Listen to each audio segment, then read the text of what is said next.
Vamos a pedir al Señor que nos bendiga esta mañana, que su palabra pueda ser clara para nosotros, podamos salir llenos de Él, ¿no? Ese es el propósito por el cual hemos venido, salir llenos de Él. Y solamente Él lo puede dar. Vamos a orar. Señor, ¿cuánto necesitamos de ti, Dios? Oh Señor, no tenemos vida espiritual en nosotros mismos. Necesitamos de la vida que tú tienes, que tú ofreces. Esa es una de las razones por las cuales venimos a este lugar.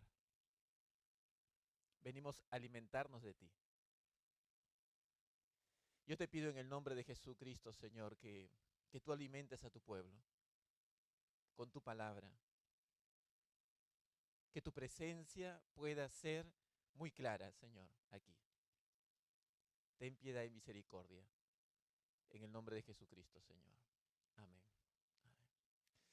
Bueno, esta prédica va a ser con una cortina de sonido de aguas, ¿no? Muchas aguas. Muy bien, estamos en el tema 3 de nuestro recorrido por Primera de Corintios. Y como muchos de vosotros habéis ya participado en un grupo pequeño, ayer estuve en Esparraguera, en casa de José Antonio Michavila, y estuvimos ahí con un gran grupo compartiendo este tema. Hoy vamos a tratarlo de una manera más expositiva. Y el tema de hoy, yo lo he titulado Liderazgo de Calidad. Eso es lo que creo que el apóstol Pablo estaba tratando de transmitir en el texto que vamos a dar lectura. Vamos a 1 Corintios capítulo 3.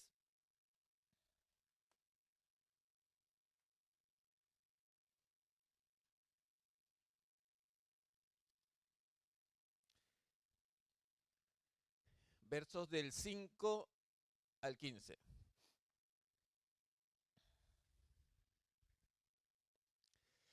Muy bien, dice, ¿qué pues es Pablo y qué es Apolos? Servidores por medio de los cuales habéis creído. Y eso según lo que a cada uno concedió el Señor. Yo planté, Apolos regó, pero el crecimiento lo ha dado Dios. Así que ni el que planta es algo, ni el que riega, sino Dios que da el crecimiento. Y el que planta y el que riega son una misma cosa, aunque cada uno recibirá su recompensa conforme a su labor. Porque nosotros somos colaboradores de Dios, y vosotros labranza de Dios, edificio de Dios. Conforme a la gracia de Dios que me ha sido dada, yo como perito arquitecto puse el fundamento, y otro edifica encima. Pero cada uno mire cómo sobreedifica. Porque nadie puede poner otro fundamento que el que está puesto, el cual es, ¿qué dice? Y si sobre este fundamento alguno edificare oro, plata, piedras preciosas, madera, heno, hojarasca, la obra de cada uno se hará manifiesta, porque el día la declarará, pues por el fuego será revelada, y la obra de cada uno cual sea, el fuego la probará. Si permaneciere la obra de alguno que sobreedificó, recibirá, ¿qué dice? Recompensa, honra. Si la obra de alguno se quemare, él sufrirá pérdida. Si bien él mismo será salvo, aunque así como por fuego. Lo que nos proponemos tratar esta mañana es, eh, tiene que ver con este tema, con que la obra de Dios requiere liderazgo de calidad. Podemos pasar al otro. La obra de Dios requiere liderazgo de calidad. Y la pregunta que vamos a respondernos esta mañana es, ¿qué evidencias tiene un liderazgo de calidad? Si hemos leído 1 Corintios, nos vamos a dar cuenta que una problemática de la iglesia de Corinto es que había sectarismo, había divisiones, se habían creado grupos dentro de la iglesia que tenían, que se habían, perdón, que se habían convertido en seguidores de líderes prominentes en la iglesia. Como leemos en el capítulo 1, un grupo decía, yo sigo a Pablo. Otro decía, yo sigo a Apolos. Otro, yo sigo a Cefas, a Pedro. Otro, yo sigo a Cristo. Y se habían dividido los grupos. Y Pablo discierne que aquí hay un problema respecto al entendimiento de la naturaleza de lo que es el líder dentro de la iglesia. El liderazgo dentro de la iglesia. Y este es el tema que se va a tratar. ¿Cómo debe ser el liderazgo dentro de la iglesia? Y lo primero que vamos a ver respecto a la evidencia de un buen liderazgo dentro de la iglesia es que un líder dentro de la iglesia, en primer lugar, va a conocer claramente cuál es su identidad. Pasemos al otro. Un liderazgo dentro de la iglesia conoce claramente cuál es su identidad. Y aquí lanzo una pregunta. ¿Puede el liderazgo de la iglesia tener una identidad equivocada? Vemos aquí una foto donde un gatito, ¿cómo se ve? Como un león, ¿no? ¿Puede pasar eso dentro de la iglesia? Que nos veamos de manera equivocada, que nos definamos de una manera que Dios no nos ha definido, como dice Pablo en otra parte, que tengamos un concepto más alto que el que Dios nos ha dado. Esto es lo que estaba pasando en el corazón de los corintios respecto a su liderazgo. Ellos estaban definiendo a sus líderes, colocándolos en un lugar donde Dios no los había puesto. Y allí venía el problema. Es importante que la iglesia entienda cuál es la identidad del líder. Y aquí vamos a ver dos cosas. En primer lugar, Pablo va a decir en el verso 5, ¿alguien que lee el verso 5, por favor?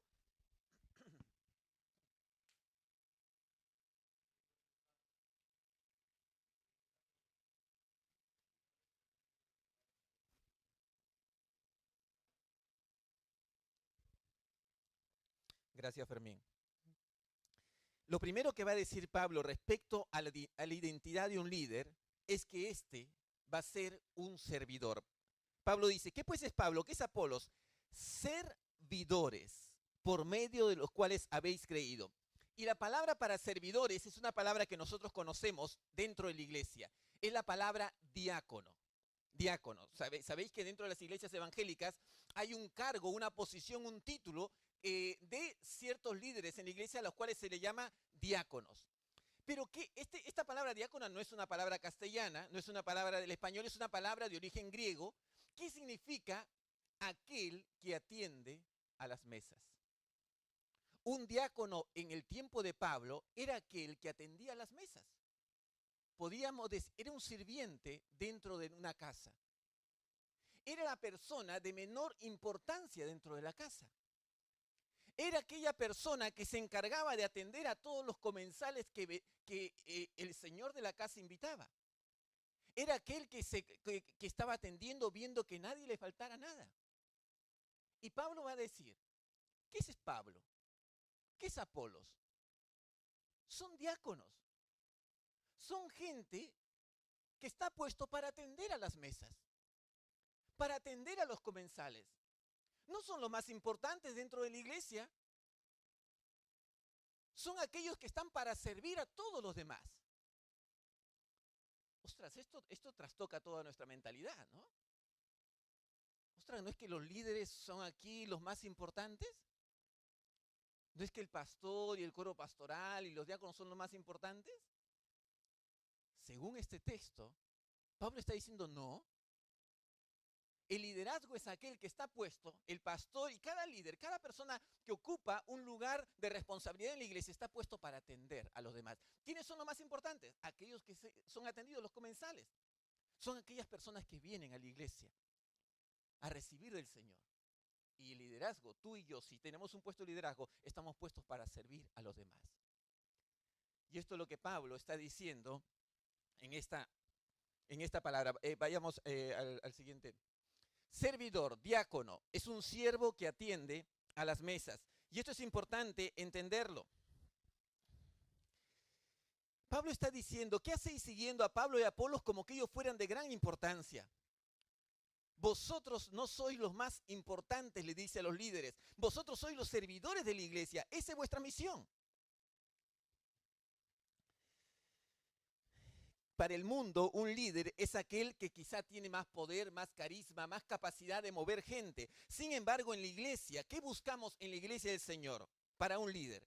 Un líder es aquel dentro de esta iglesia que es capaz de servir a los demás. Alguien me decía esta semana, pastor, yo no soy capaz para el liderazgo que llevo, ¿no? Cada cierto tiempo yo recibo a líderes estresados que ya vienen ya para cambiar el aceite y cambiar los filtros, ¿no? Porque ya están ya con un recorrido y recibo en la oficina pastoral, ¿no? Y me decía, pastor, me he dado cuenta que yo no sirvo para este liderazgo, para este puesto. Vale, le digo, ¿por qué? Es que no tengo la capacidad de gestionar con personas, no tengo esto, el otro, vale. Yo le dije, lo único que requiero de ti y lo que requiere el Señor es que tú seas capaz de servir a tus hermanos. Y esto es lo que dice la palabra, mis hermanos. De un líder, indudablemente es importante la capacidad de gestión, de organización, son muchas cosas importantes. Pero lo fundamental para que tú y yo seamos líderes es que tengamos la capacidad de servir, de atender a otros hermanos, a nuestros hermanos. Ese es el liderazgo que se busca dentro de la iglesia. Amén, hermanos. Amén. En segundo lugar, Pablo va a decir el verso 9. Alguien que lee el verso 9, por favor.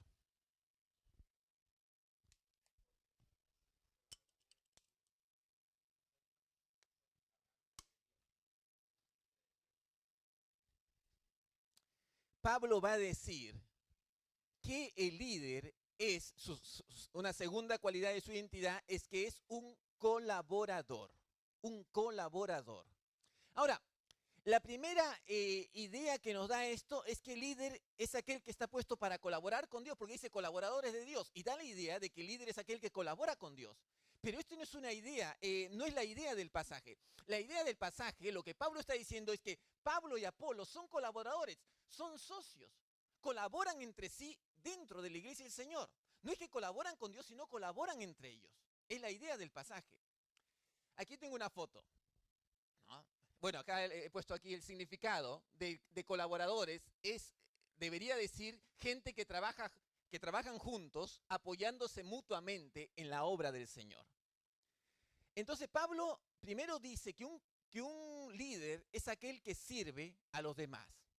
Pero en segundo lugar va a decir que los líderes son aquellos que colaboran entre sí dentro de la iglesia del Señor.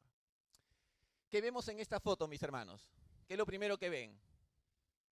La botella de cerveza, seguro. San Miguel. ¿Qué pasa ahí? ¿Qué cosa es?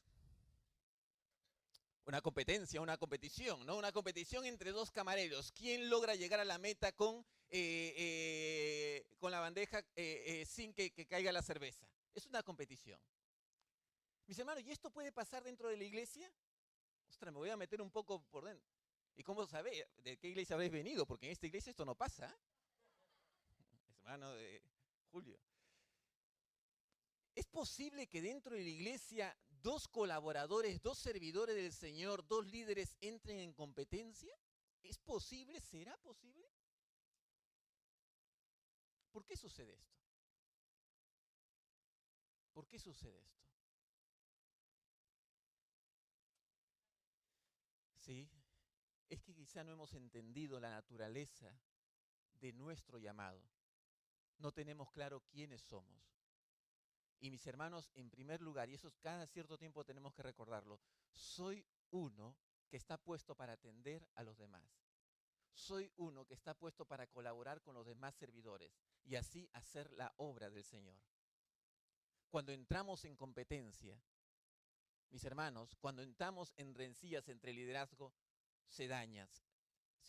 Estaba buscando en el internet, vi una publicidad, hay ciertas páginas donde te hablan de los restaurantes de restaurantes o hoteles o lo que sea, si son buenos o malos. Cuando tú quieres ir de vacaciones y has visto un hotel, por ejemplo, y tú vas a estas páginas y vas a ver ahí los comentarios sobre el hotel. Es un hotel muy bueno, muy malo, lo que sea, igual un restaurante. Y vi un comentario de un restaurante donde decían, la comida muy buena, todo, pero los camareros estaban peleando entre ellos.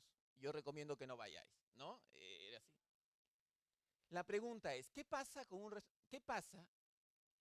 cuando dos camareros se pelean en un restaurante? ¿Qué es afectado?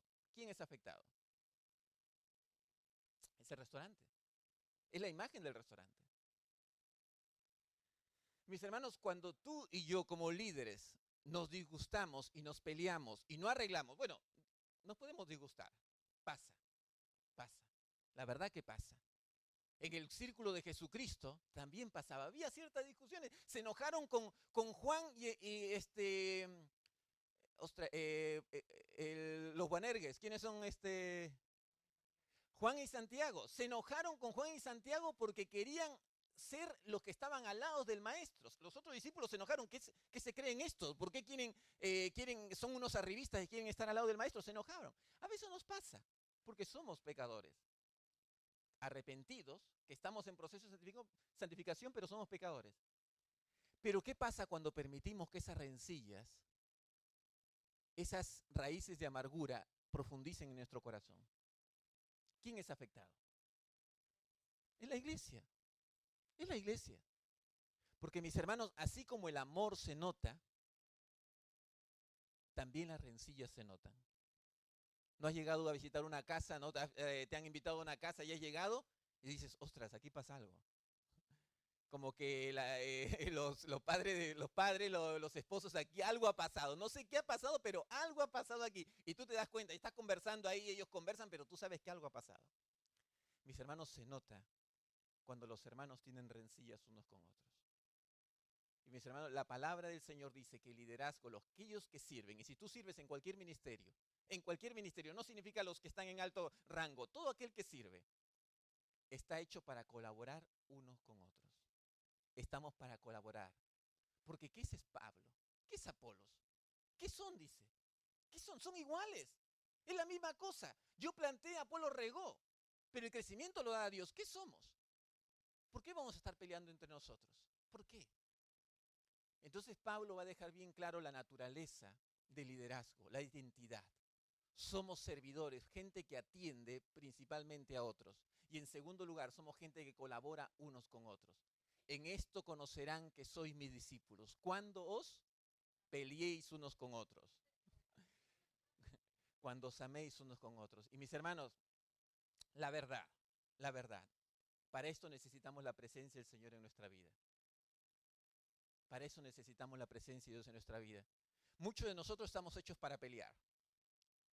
Nuestra naturaleza hay personas que estamos hechas para discutir, ¿no?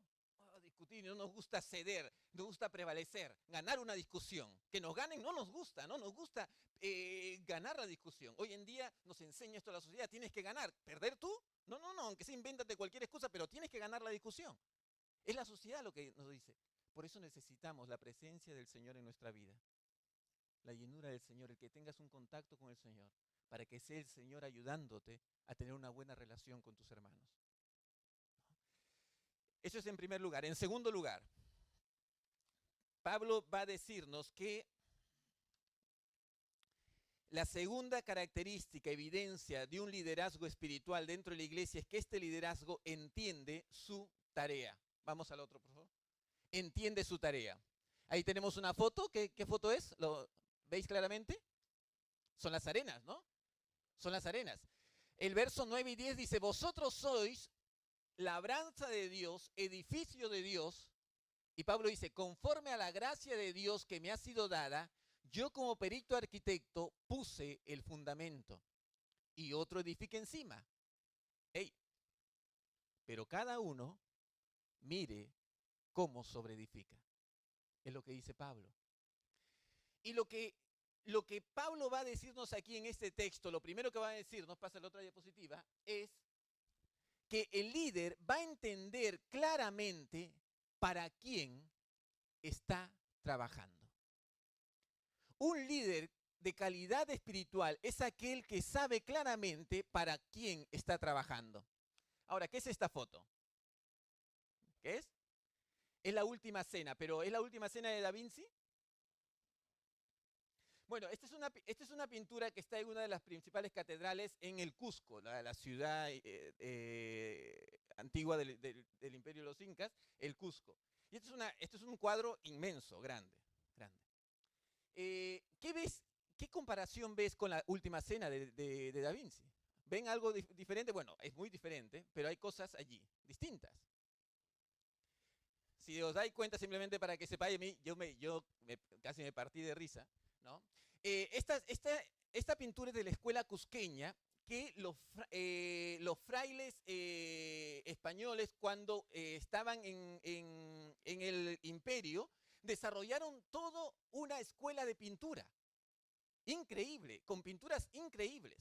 Estos frailes venían de acá de Europa con toda la estela artística de los grandes de Europa, de Rafael, de Caravaggio, todos ellos fueron allá. Y hay réplicas hechas por indios de la escuela cusqueña, muy similares a las pinturas que encontramos en el Louvre o en museos como este. Pero es interesante, yo me partí de la risa porque en vez de pan, en el centro de la cena, hay lo que se llama aquí una cobaya. En los países de Sudamérica, en los países donde cruza la cordillera de los Andes, estas montañas, se les llama cuy. Hay una cobaya.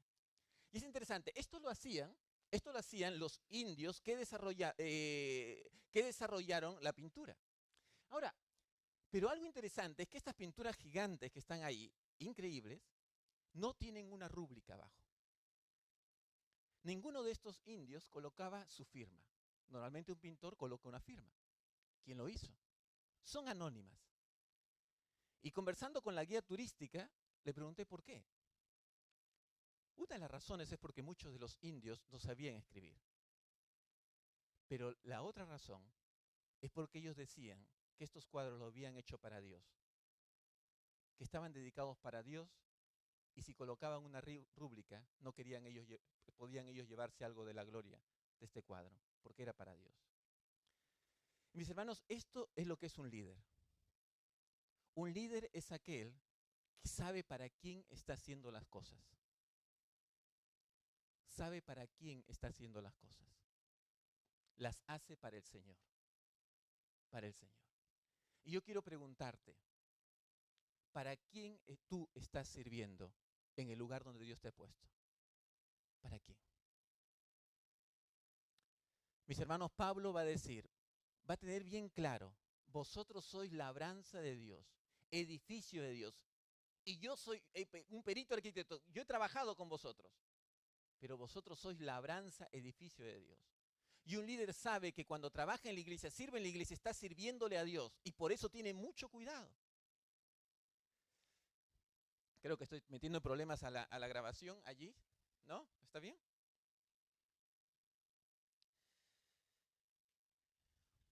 La conciencia de que servimos a Dios es la conciencia que el líder tiene en el ministerio que realiza. Pero en segundo lugar, el líder de calidad espiritual también va a ser una persona que entiende la función que cumple. Pasemos al otro. Que entiende la función que cumple. Pablo va a decir, yo como perito arquitecto puse el fundamento y otro edifica encima. Pablo sabía cuál era su misión. Él sabía que iba de ciudad en ciudad y trabajaba y fundaba una iglesia. Y trabajaba unos 2, 3 años ahí y se iba a otra ciudad a fundar otra iglesia. Él sabía para qué estaba puesto. Él era un apóstol. Abría brecha para el evangelio de Dios. Él era un apóstol. Él sabía qué era. Y mis hermanos, un líder de calidad espiritual, un servidor de calidad espiritual, sabe para qué Dios lo ha puesto dentro de la iglesia. Y este es un llamado que yo quiero hacerte. Si tú eres un hombre o una mujer de Dios, tú tienes que saber para qué Dios te ha puesto en esta iglesia, en el tiempo que vas a estar aquí. Tú tienes que tener muy claro para qué Dios te ha puesto en esta iglesia. Tenemos que tenerlo claro. Pablo está diciendo, yo soy esto, otro vendrá y trabajará encima. Dice, yo planté, Apolos regó. Él sabía su labor. Y yo te pregunto, ¿sabes cuál es tu labor? ¿Sabes cuál es tu labor? Hay una lectura, unas hojas que le hemos dejado, es una pequeña, eh, ¿qué cosa es esto? Una parábola, una pequeña fábula, muy interesante, un poco con un plan jocoso. Asamblea en la carpintería, lo habéis leído seguro algunos. Lo tenéis todos, ¿no? Dice, cuentan que en la carpintería hubo una vez una extraña asamblea. Fue una reunión de herramientas para arreglar sus diferencias. El martillo ejerció la presidencia, pero la asamblea le notificó que tenía que renunciar. ¿La causa? Hacía demasiado ruido, le decían, y además se pasaba el tiempo golpeando. El martillo aceptó su culpa, pero pidió que también fuera expulsado el tornillo. Dijo que había que darle muchas vueltas para que sirviera de algo. Ante el ataque, el tornillo aceptó también, pero a su vez pidió la expulsión de la lija. Hizo ver que era muy áspera en su trato y siempre tenía fricciones con los demás. La lija estuvo de acuerdo, a condición de que fuera expulsado el metro, que siempre se la pasaba midiendo a los demás según su medida, como si fuera el único perfecto. En esos momentos entró el carpintero, se puso el delantal e inició el trabajo. Utilizó el martillo, la lija, el metro y el tornillo. Finalmente, la tosca madera inicial se convirtió en un fino mueble. Cuando la carpintería quedó nuevamente sola, la asamblea reanudó la deliberación. Fue entonces cuando tomó la palabra el serrucho y dijo, señores, ha quedado demostrado que tenemos defectos, pero el carpintero trabaja con nuestras cualidades. Eso es lo que nos hace valiosos. Así que no pensemos ya en nuestros puntos malos y concentrémonos en la utilidad de nuestros puntos buenos. La asamblea encontró entonces que el martillo era fuerte, el tornillo unía y daba fuerza, la lija era especial para afinar y limar asperezas, y observaron que el metro era preciso y exacto. Se sintieron entonces un equipo capaz de producir muebles de calidad. Se sintieron orgullosos de sus fortalezas y de trabajar juntos. ¿Qué eres tú? ¿Cuál es tu labor dentro de la congregación? ¿Cuántas lijas hay aquí? ¿Cuántos tornillos hay aquí? ¿No? Los tornillos ayudan a unir dos maderas, por ejemplo, dos materiales unidos, ¿no? ¿Cuántos metros hay aquí? Yo te animo en el nombre del Señor que busques conocer para qué Dios te ha puesto en esta congregación. Es fundamental. Si tú quieres ser un servidor de Jesucristo, tienes que conocer para qué Dios te ha puesto aquí. Pero en tercer lugar, el servidor de calidad va a advertir su evaluación. Pasemos al otro. Esta parte de la escritura va a decirnos algo que muchas veces nos va a hacer temblar. Pablo va a decir, verso 13 al 15, si podemos leerlo de Corintios, les leo. La obra de cada uno se hará manifiesta porque el día la declarará. Pues por el fuego será revelada y la obra de cada uno, cual sea el fuego, ¿qué dice? La probará. Si permaneciere la obra de alguno que sobreedificó, recibirá ¿qué? Recompensa. Si la obra de alguno se quemare, él sufrirá pérdida. Si bien él mismo será salvo, aunque así como por fuego. El servidor de Dios tiene conciencia de evaluación. Sabe que un día la obra que realiza tendrá que ser probada por el Señor. Lo sabe. Sabe que un día esta obra que está realizando pasará por fuego. Tenéis que tener en cuenta que el fuego era usado para probar los metales, para sacar la escoria de muchos metales. Era probado con fuego. Y mis hermanos, un día nuestras obras van a pasar Y van a ser probados por fuego y van a verse qué en verdad son.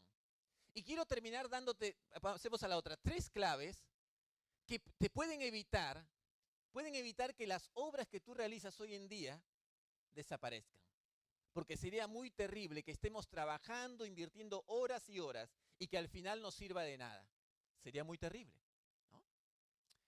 Primera clave, porque ya llegué a los 30 minutos. Primera clave, sirve al Señor, sirve para agradar a Dios y no a los hombres. Sirve para agradar a Dios y no a los hombres. Mateo 6.1. ¿Qué dice Mateo 6.1? Si no me equivoco, habla de que si vas a presentar tu limosna, ¿no? Hazlo para tu Padre que esté en los cielos. Y habla de la oración de la limosna y del ayuno, ¿no? Entonces, si vas a presentar tu limosna, hazlo para tu Padre que esté en los cielos, que Él te vea. Y tu Padre que esté en los cielos te recompensará. No lo hagas para los hombres, que lo que hace tu derecha no sepa tu izquierda. Y yo te pregunto, ¿para quién estás sirviendo dentro de la iglesia? Tenemos que tener cuidado, mis hermanos, si estamos pensando mucho en el qué dirán de mi servicio. Tengo que pensar en qué es lo que dice Dios de mi servicio. Porque a veces nos pueden aplaudir, pero a veces nos pueden criticar. Y es interesante que cuando vienen las críticas, ahí es probado nuestra motivación de servicio. ¿Para quién tú estás sirviendo? En segundo lugar, sirve libre de rencillas con tu prójimo. Mateo 5, 23 al 24 dice, si tú vienes a presentar tu ofrenda ante el Señor y recuerdas que tu hermano tiene algo contra ti, deja tu ofrenda y anda con tu hermano y arréglate. Tenemos que evitar servir cuando estamos en conflicto con nuestros hermanos. Busca arreglarte. Ahora, si no, ya no quiere arreglar, no pasa nada, tira para adelante, ¿no? En lo que dependa de vosotros, estad en paz con todos. Eso es lo segundo. Y lo tercero, sirve con diligencia. Mateo 25, de 24 al 29, habla, recuerdan del Señor que entrega 5 talentos a uno para que lo trabaje, 2 talentos a otro y 1 talento al otro. El de 5 talentos multiplicó y sacó 10. El de 2 talentos multiplicó y sacó 4. Y el de 1 talento, ¿cuánto sacó? Nada. Nada. No fue diligente. Si no quieres que tu obra sea quemada, con lo que Dios te da, tienes que tú ser diligente, responsable. Mis hermanos, esta iglesia necesita servidores de calidad. Esta iglesia y las iglesias de Dios necesitan servidores de calidad. Y yo en esta mañana te desafío. Tú puedes ser un servidor de calidad si sabes quién eres, si sabes para qué estás puesto y si sabes que un día darás cuenta.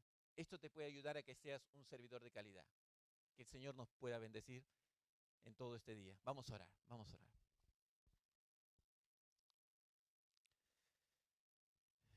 Señor, tu palabra es muy clara y te agradecemos por ello. Te pedimos en el nombre de Jesús que nos ayudes a tener claro quiénes somos, para qué estamos. Y nos ayudes, Señor, a saber que un día de cada cosa que hagamos aquí en la tierra daremos cuenta. Gracias, Señor, por esta congregación. Yo te pido que cada uno de los que estamos aquí crezcamos en nuestro servicio a ti. Que seamos, que anhelemos ser hombres y mujeres, servidores de calidad. Ayúdanos, Padre, en el nombre de Cristo Jesús. Amén.